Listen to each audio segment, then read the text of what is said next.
What down, family? It's your boy SNTV, man. Coming back at y'all with a news update. Getting straight into it, man, because we got a lot to talk about.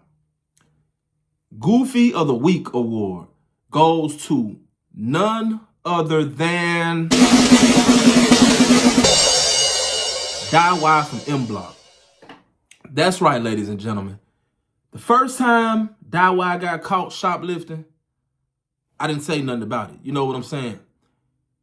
This time, it has garnered so much attention that I had no choice but to say something about it. DieY is a kleptomaniac. His hustle is boosting. Now, I don't knock nobody hustle. And at least he's not, I guess, selling drugs to nobody or catching bodies for a living. He's shoplifting, petty crime, straight blue collar shit. You know what I'm saying? I don't even know if that would be considered blue collar. But like I said, he's a kleptomaniac and he continues to get caught. Now, DieY got caught stealing a couple months back. I think him and the same girl got caught. And they always stealing Lululemon. But at this point, I always tell y'all to think, at this point, the whole city of Chicago, all of these retail stores know who you are. They know who she is. It's over with. Y'all got caught too many times. Soon as you walk into a store, they on your ass. You know what I'm saying? I would be surprised if they didn't have pictures of you hanging up in the damn store. For real. I think that the funniest shit was the fact that they got caught in a garbage can. DieY had to be the dumbest nigga that ever go play hide and seek. I can see him now. This nigga in a garbage can. We didn't count it. We looking for motherfuckers. He in the garbage can. Like, bro, I know you ain't getting the garbage can, bro. What the fuck you thinking? You thought they wasn't gonna look in the garbage can? Real talk. I could just picture his face when them people open the top on that damn garbage can. Real talk. Crazy. DieY, man, find you a new hustle, bro. They done blew up the boosting. I don't know how much you got away with. You know what I'm saying? How much you made or whatever. But that career is over. Start something new, bro. Real talk. In other news, DJ Akademiks.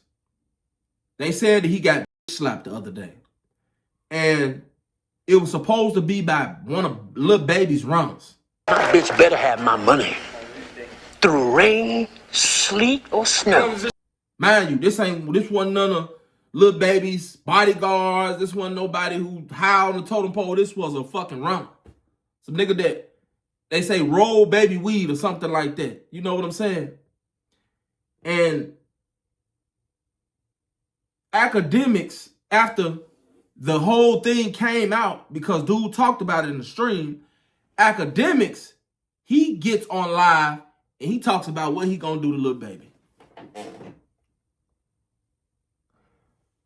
There's a bunch of stuff that's wrong with this picture. For one, damn that. I got to have the nigga that slapped me. And then, I need to know the full story, because when you get slapped, or how do you get slapped and then just don't nothing happen right there? Some shit supposed to happen right then, unless you're at gunpoint. Now, if you ain't at gun, if you at gunpoint, hey, motherfucker just slap me. Motherfucker held the gun on me while a nigga slapped me. I can't do nothing about it. I gotta live the goddamn fight another day. Other than that, ain't no grown ass man supposed to be just getting slapped. DJ Akademiks, I think that we liked the Warren Chirac Akademiks a lot better when you wasn't acting so hard. You know what I'm saying? When you knew your lane.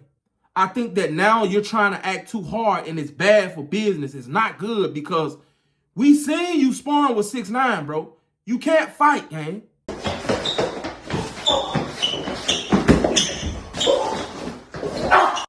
And I'm not even saying this to diss Akademiks. Everybody know that Akademiks, I fuck with Akademiks. Akademiks is one of the forefathers of this Chirac blogging shit. We ain't gonna act like he not, but at the same time, it's like, come on, man.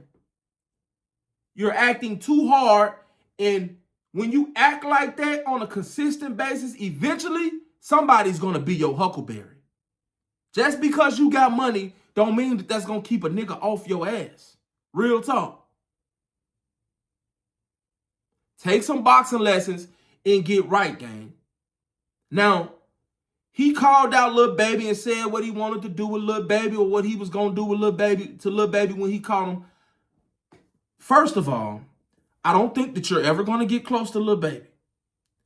Second of all, I honestly think that if you did, Lil Baby would probably beat you up, man. Real talk. But again, I got to go back to this. What's going to happen to the person that actually put their hands on you? That's what we need to focus on. Before we get to Baby, we got to we got to cross this first path first. We can't let that ride because you didn't speak on it for real. And you didn't say it was false. It wasn't true. So, damn, you just got slapped and then didn't do nothing. By you not speaking on it, you went straight to Baby. Tell me you didn't do shit. It's okay to be a normal person. It's okay that you're not like that, Akademiks.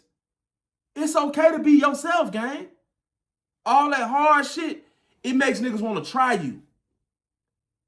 You know, I'm 6'4", 270 at this point. I don't walk around like I'm, you know what I'm saying? I know what I do to a motherfucker, but I don't walk around like that because guess what?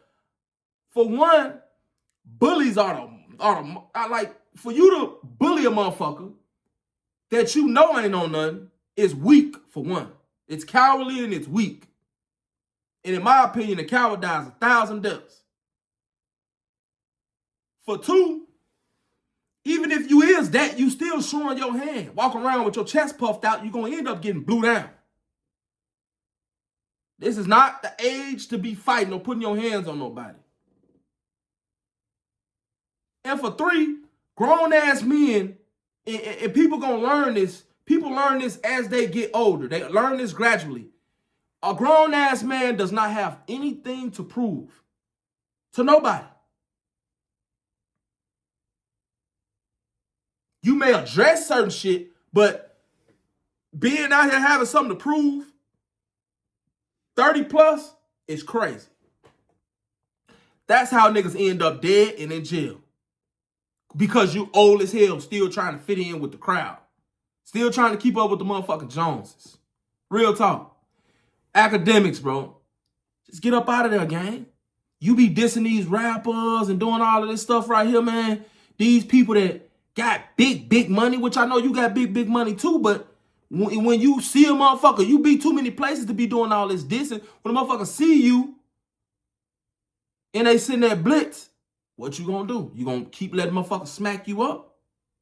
Real talk. Gotta analyze it, man. Real talk. And last but not least, we got Dogg, who's from the Hundreds. I think there was Kush Cowboys and OTF Dede. A situation occurred a couple of years ago, right? Where OTF Dede was, I'm going to say, S assaulted, right? We know what the S means. Yes, the S means what you think it means. He was assaulted. He was forced to, perform oral on a woman that was on her period. He also had his dreads cut off. The kidnappers called Vaughn for a ransom. Vaughn said, fuck him. Let whatever gonna happen. Do what y'all gotta do. I ain't sending y'all shit.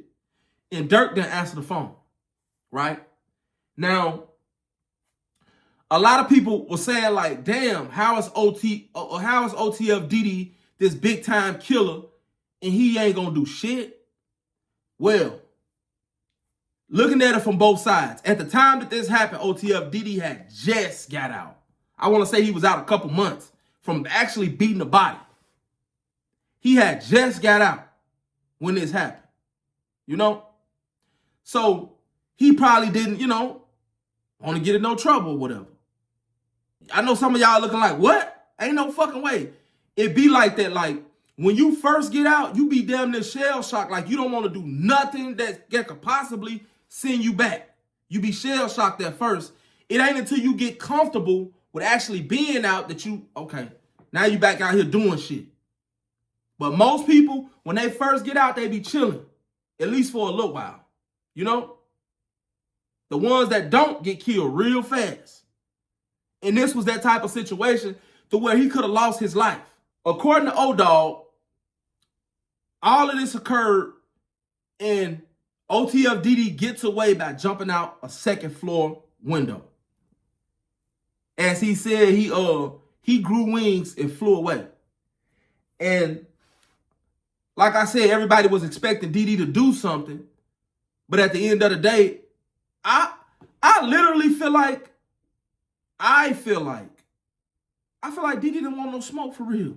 I feel like Dede said, man, I'm going to take that L. It is what it is. Because something happened to where Dede was in that situation and Dede did something. And sometimes you got to be like, shit, well, look, I did some bogus shit. I crossed the line. Motherfuckers got up with me. It is what it is. I still got my life. Sometimes leaving the situation with your life is enough. You don't always got to retaliate. Sometimes you got to take an L. That's just a part of the streets. That ain't even just a part of the streets. That's just a part of life. Sometimes you got to take an L, and I feel like, that's what OTF Dede did. But at the same time, I do feel like that situation right there, how brutally embarrassing that was, and not even that, the fact that y'all made me do this right here to a female that was on her period, cut my dreads, and I had to jump from a second floor window. Y'all robbed me, kidnapped me. I don't feel like I could have let that one ride. But who knows? Who knows what was going to do through Dede's head? Who knows that he might have been looking for dude all this time. We don't know. But it's one clue, it's one key factor in this whole thing. This interview is he's just now doing an interview about this. And this happened like I want to say in fucking 2022 or 23 or some shit like that. Or it might have been before that. It might have been 2000. No, it had to be before that because Vaughn was still alive. So this had to happen in what, 2020? Or 19? It couldn't have been 19. I started in 19. At the end of 19. This happened in 2020, man. 6 years later, damn near 6 years later, you do an interview. So that tells me one thing. Them niggas locked up now. You weren't doing no interviews before that. That's fishy. I feel like I know why you weren't doing no interviews. Them niggas on the streets, you get up there on one of them platforms to do an interview, we probably would have been hearing about it or reading about it. You know what I'm saying? No disrespect to you, Dogg. I don't know you. You don't know me. I know you get busy, but another thing that I know about you too is you kind of slow. You stupid a little bit, dog. You know what I'm saying? You got up there and basically admitted to kidnapping somebody. Now, I was curious as to, were you actually snitching on yourself? Turns out you were snitching on yourself big time, because in Illinois, the statute of limitations for kidnapping and aggravated kidnapping is generally 10 years from the commission of the offense. While many felonies have a 3-year limit, the serious nature of kidnapping, especially if it involves specific aggravating factors or is part of a broader course of conduct, allows for this extended 10-year prosecution window. Okay, so basically, if someone's moved from here to there against their will, I think it's like 10 to 15 feet, that's considered kidnapping. The statute of limitations on kidnapping is 10 years. you real deal just recorded a case for yourself, gang. If the police want to come get you right now, you fucked up and you can't even say you didn't do it. You can't say nothing because y'all actually recorded it when it happened. But the thing is, he was on camera. None of y'all was on camera. We didn't know till just now who it actually was. We knew it was the Kush Cowboys. We didn't know who. You niggas, specifically Chicago niggas, have this deep, dark passion for fucking self-snitching. Straight up. And I can understand why. Because the CPD ain't shit. They don't do nothing. I've never seen so many recorded conversations, tapes, video footage of guys doing reckless shit and nothing happening behind it. Let's not forget, Q50 went on a whole hit with Lil Jeff when Lil Jeff got took out. And it was on camera. Nothing happened. So this right here is small potatoes, but I'm just saying, like, come on, man. What was that to even do? That happened 6 years ago, damn that gang. You should have left that where it was. Real talk. But it just goes to show you that clout is the most dangerous and biggest drug that's out here. Not heroin, not fentanyl, not goddamn meth, not crack. It's clout, man. Real talk.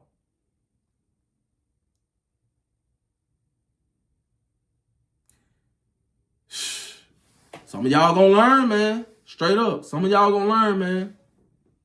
Sometimes it's best to just live and let live, man. Leave well enough alone, bro. Straight up.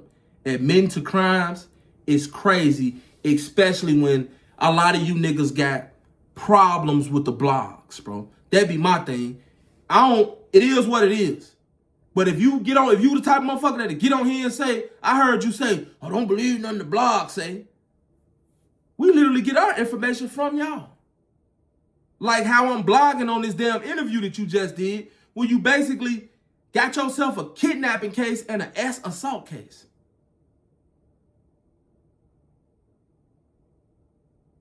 If they wanted to pursue that. Straight up. Anyway, man, y'all know what I like to say, man. Never put too much trust in friends. Learn how to use enemies and try not to get slimed out. It's your boy. I'm out.